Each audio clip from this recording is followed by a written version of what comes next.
52 episodes, 52 ordinary people, 52 real stories about things that affect overall health.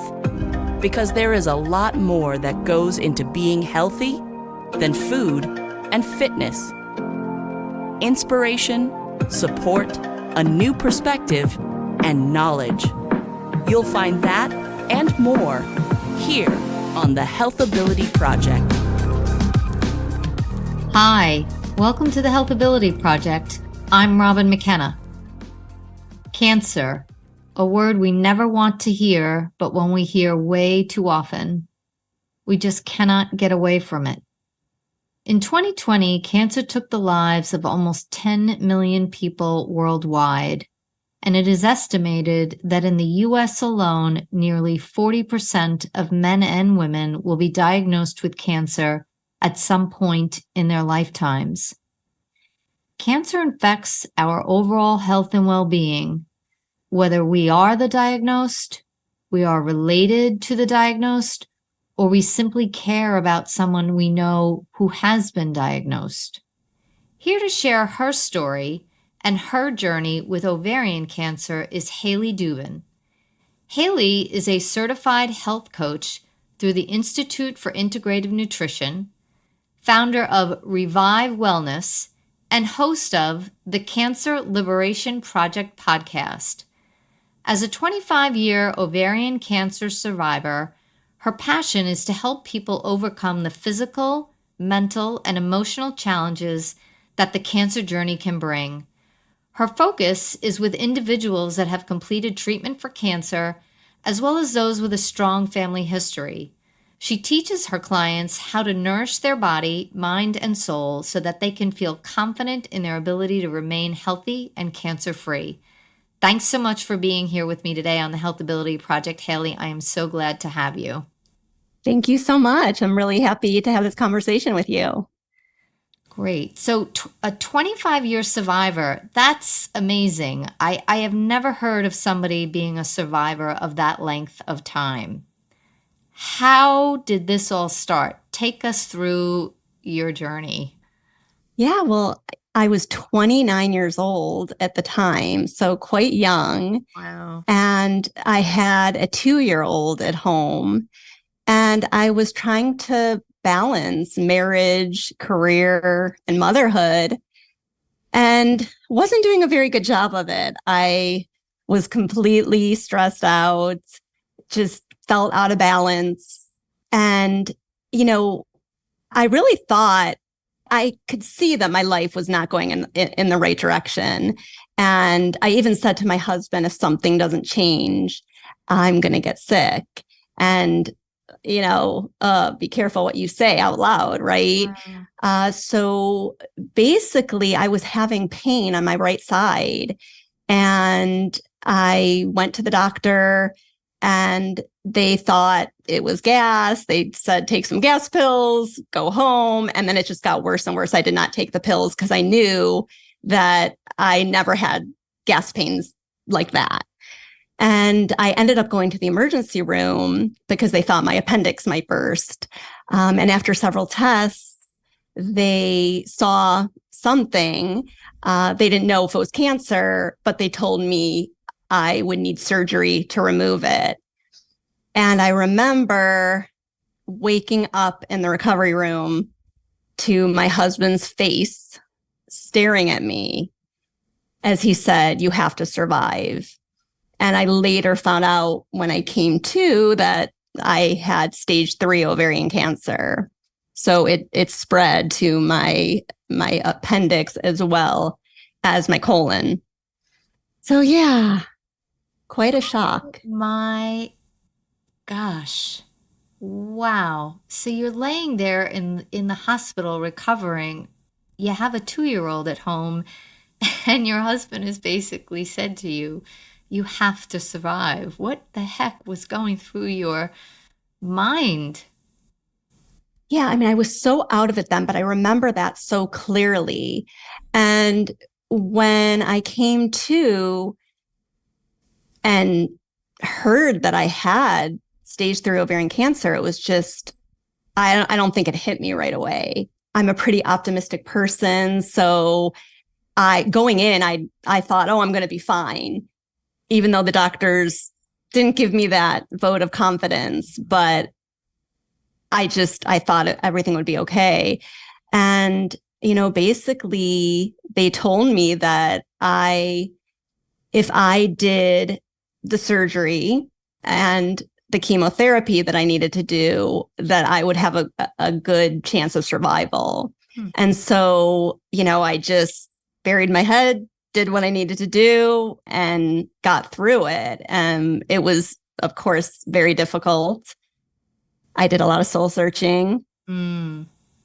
How did that soul searching go? I mean, was it somewhat of a conversation about, what you said earlier about to your husband, if something doesn't change, I'm going to get sick. Was it about what needs to change and what will change? And exactly. I knew things had to change. So after my treatment was over, and it was pretty brutal, I actually had 2 surgeries, 22 inches of my colon removed, and I already mentioned my appendix.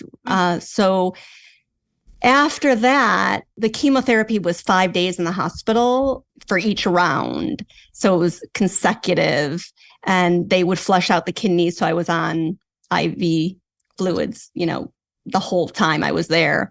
Wow. So afterwards, when I was finished with treatment 3 months later, I remember having a conversation with my oncologist and just, asking him so many questions about how can I avoid ever having to go through this again if I can help it. And are there any support groups I can go to? And he had no answers for me. All he said was, go back to living your normal life and I'll see you in 3 months. And, it was then, that I knew I had to change my life. I wasn't going to wait for a doctor's appointment to know if I'm healthy. Right. And I did a lot of soul searching. I knew that I was very stressed out in my career. And, I spoke to my husband about it. I just said, listen, I can't go on doing what I'm doing, because I was supposed to be working part-time, but it really wasn't working out that way. So I have my 2-year-old and I'm trying to balance everything. And I just knew it wasn't good for me. So with his support, I did leave my job and I decided to stay home with him. And during it, I began to research foods and lifestyle habits and mindsets that can help me in my healing and hopefully support me in avoiding recurrence moving forward. So it just was a lot of really looking deep in my life and realizing things have to change. Something in me knew that something had to change. Right. And you were clearly willing. It seems you were ready to make that change.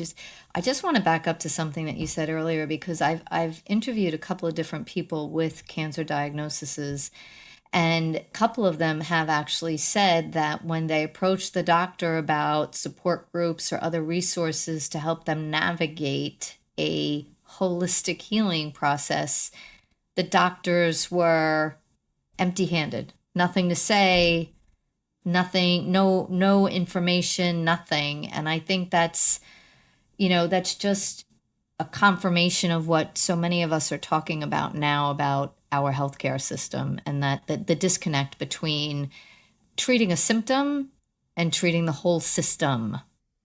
That is so true. And I was grieving the fact, because I had a total hysterectomy, and I was grieving the fact that I can no longer bear children. And I had no one to talk about it with. I talked to my family about it, but I didn't feel like anyone could understand or relate.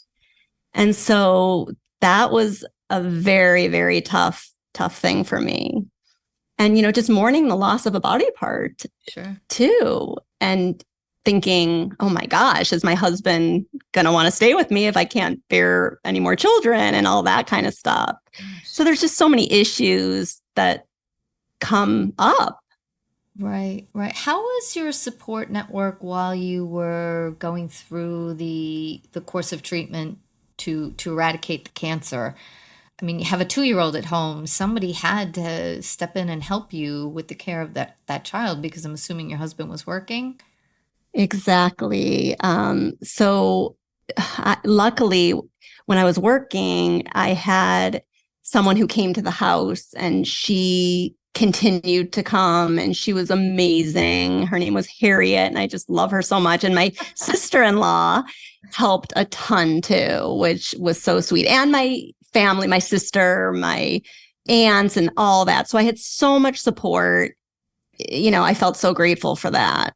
And just the relief of knowing that at least part of your to-do list is being taken care of to help you just focus on you getting better. Exactly, exactly. And then even in the hospital, my family stayed with me in the hospital when I was there for 5 days. I mean, Wow. I had someone different come every night because I just was so anxiety ridden.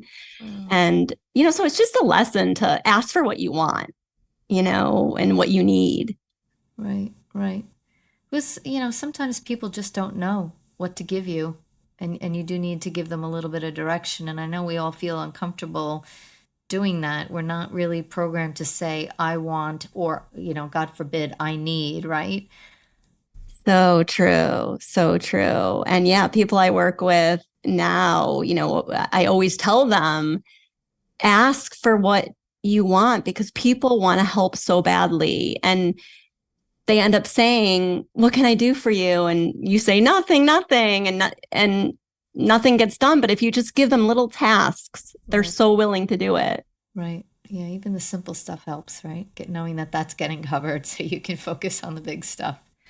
Exactly. So, how long was it before, or how long was the journey between getting this diagnosis, going through your chemo, and then getting to a point where you were free and clear? I think there's usually a 5-year milestone marker, but there has to be some marker before that that makes you think more positively. Well, it's interesting because at my 3-month checkup, I had a CAT scan Mhm. and they said there was no evidence of disease and that I was cancer free. Wow. And, although it sounds so great, you're just Looking over your so, shoulder. yeah, exactly. You're scared, you're unsettled. And then really for ovarian cancer, they said 10 years. Oh, wow. You're in the free and clear after 10 years. So it's Wow. quite a while. Wow, that's a very long time to just have to live with that, thinking it could come back, it could come back. Wow. What did you do in that 10-year time? Was there, I don't know, people get into mantras or some kind of a positivity routine, writing down what they're grateful for or journaling. Did you do any of that? Did you find it helpful? Was there something else that you did that? Yeah, it's funny because my best friend gave me a journal, and this was right when I was diagnosed. And she saw it on Oprah, writing 3 to 5 things you're grateful for every day. And I am a big Oprah fan. And so I was like, okay, I'm going to try this. And I have to say, it really, really helps reframe your mind. But I would also use it as a journal just when times were tough and this is going on. I'm not feeling well, or I feel scared or anxious. And then I would turn it into a positive, but this happened today. My son did this, or it's sunny out and, it's a beautiful day. So whatever it is, just the little things, it really helps so, so much. Mhm. And, I began to really study nutrition, and I would go to lectures, self-help books, anything I could get my hands on. I was just absorbing information. And, I used it as a learning curve just to learn about me, what I want. And, I tell people that all the time, that it's so important to live in integrity to what you truly want. Because I think when we're young, and especially women, we don't really listen to what we want. We look on the outside. What do people think we should do. What should we do as a career? What should we study in school? And that was one of the biggest learning lessons for me, was just to live with integrity to what I truly want and live life on my terms. Yeah, it's hard when you're going along, and most of us, I mean, really, it's just normal that we're conditioned to really live life for others, right? Yes. Yes. And we're so, we feel so bad. We're caretakers. So we feel so bad or selfish if we are taking care of ourselves. Mm-hmm. So when you were journaling and you were journaling the complaints, let's say, or, when things weren't going that great, did you find that therapeutic? Because I would think that you have to get it out. You can't carry negative. Sometimes you just have to verbalize it, and then it just feels better, right? You're so right. And I think a lot of people have trouble with that because they don't want to feel bad. So they don't want to talk about their emotions or even write them down. But our cells are smart and they store those negative emotions. So that's what causes dis-ease in the body. So it's so important to release negative emotions. And yeah, writing them down helps so much. Sometimes I even tell people to write things down and shred them, do something to release them. Mm-hmm. Wow, that's great. That's a great idea. So you get to the 10-mile mark, you're free and clear. What was the next step? When did the idea for the podcast come in, and the coaching? Yeah, so I'm going to backtrack a little bit. So it took about a month to get my energy back. Mm-hmm. But it came back. I felt great. And, people were asking me, like, what have you done? What changes have you made? And I started telling people. And then I thought, you know what? I would love to help people with this. People like me who, have finished treatment and have that fear of recurrence and just want help reclaiming their health and their lives. So I later decided to go back to school to the Institute for Integrative Nutrition to become a health coach. And I did that in 2000 I graduated in 2012. Mm-hmm. So ever since 11 years now, I've been coaching people and, helping them just reclaim their health. And are you coaching people specifically that have had cancer diagnosis, or others as well?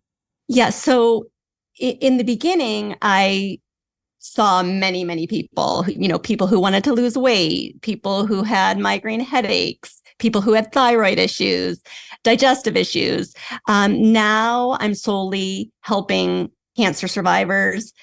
After they're finished with treatment, people come to me too when they're diagnosed and maybe they don't want treatment. I mean, that happens too. And I can direct them for certain therapies. But, I'm big into complementary. When you do chemotherapy, mm-hmm. to do some complementary things too. Mm-hmm. So, well, and also too, I mean, you say complementary, but Western medicine focuses on the medicine part, and the complementary part is really the focus on the whole rest of what's going on to make it the holistic health package, right? Absolutely. Yes. Yes. And it's true because they want to get rid of the disease. They're not looking at you becoming healthy. So it's really important to look at that. Mm-hmm. Mm-hmm. And to really maybe just adjust lifestyle, behavioral changes. That's not what an oncologist really does. You got it. Exactly. And it's hard for people to make those changes. So a coach's job, as you know, is to help people make sustainable changes. And, sometimes it's just baby steps, just doing one thing at a time. Yeah. And so when did you come up with the idea for the podcast? Yeah. So it's interesting. In 2020, I was thinking about it. It's like we all had so much time on our hands, right? Yes, yes. And I was coaching a client, and she said to me, you would be great at a podcast. You should do a podcast. And it's so funny because I was thinking about it before she said it. And I'm like, okay, that's my sign. I am going to do this. So I took a class to learn how to do a podcast. And I named it the Cancer Liberation Project. And it has been running since March of 21. No, it was when I started interviewing. So July of 21 was when it was first published. And it has been just such a passion project. I mean, I interview amazing survivors who have done incredible things after their journey with cancer to help other people. And then also practitioners who are thinking outside the box to heal cancer. And it's very positive, gives great tips for people that are looking for extra help. And it could be found anywhere you are getting your podcasts. Yeah. I like that approach as far as it's not just the cancer survivors, it's the people that are helping people to live life after cancer or maybe through cancer, because, it really does just dovetail with what we talked about earlier about holistic health. You can't have one without the other, right? Exactly. Wow. So what's next? Such a good question. Wow, I haven't thought that far. I'm just enjoying this podcast so much, enjoying working with amazing people who want to make changes. And that's the big thing, that you need to really want to make a change. Because if you're just saying, okay, things need to change, and you're not really willing, or you don't have that mindset that you really want to get better, then it's not going to go as well, So it's been an amazing ride, and I'm so grateful to have been healthy for all these years now and to be able to help others. It is an amazing story, especially considering I'm sure ovarian cancer was the last thing you thought you were going to wake up to after you went into the emergency room that night. And that's a pretty severe cancer diagnosis to receive, especially as a young woman of childbearing age. And to navigate it, I mean, lucky for you, had a good support system, and you just were strong and determined to get through it and, in return, help others. Exactly. I think why I love interviewing survivors so much is because I feel that they're so resilient, that they try everything they can to get better. And it's not that everyone for sure gets healthy. I mean, you don't know, only God knows what's going to happen. But if you can transform your life in any way, if you can forgive that person that anguished you all those years ago, or, just have joy in your life. I mean, that's huge. So, I want to tell people that, because I've had friends that, I mean, to me, have lived life to the fullest and did pass away from cancer. And to me, I don't like when people say they've lost their battle, they fought and they lost their battle, because to me, that is just so not true. I mean, I had a friend who passed away from pancreatic cancer, and she was so full of life, and she was just amazing and lived her life so fully. So, I don't want people to think like, oh, if you get a recurrence, or if something doesn't go the way you wanted, that you are somehow losing. That's just not true. They live their life in despite of cancer. Yes. In defiance of cancer. And that's a hard and very brave thing to do, because you're not feeling great a lot of the time, and to just keep pushing yourself and do things and be with people versus sitting at home feeling poorly. That's a big choice to make. But Yes, that's defiance, really. That's for sure. Wow. What a great conversation. I'm all fired up and inspired. Well, I'm glad. Thank It was you. really enjoyable. Thank you. And thank you for what you're doing with the Cancer Liberation Project and the coaching. There are not enough people out there like you, and hopefully listeners today, if you like us, share with your friends about us, and take what Hayley has said to heart, and reach out to someone you know with cancer. Maybe Hayley can help them. So thanks very much for tuning in. And if you have any questions, comments, or suggestions, you can reach me via email at thehealthabilityproject@gmail.com. And we will see you next week. Thanks for tuning in. Thanks for joining us today at the Health Ability Project. We'd love to hear from you, so please email us your questions, comments, or suggestions, including future guests, to thehealthabilityproject@gmail.com. And please like us, subscribe, and share us with your friends.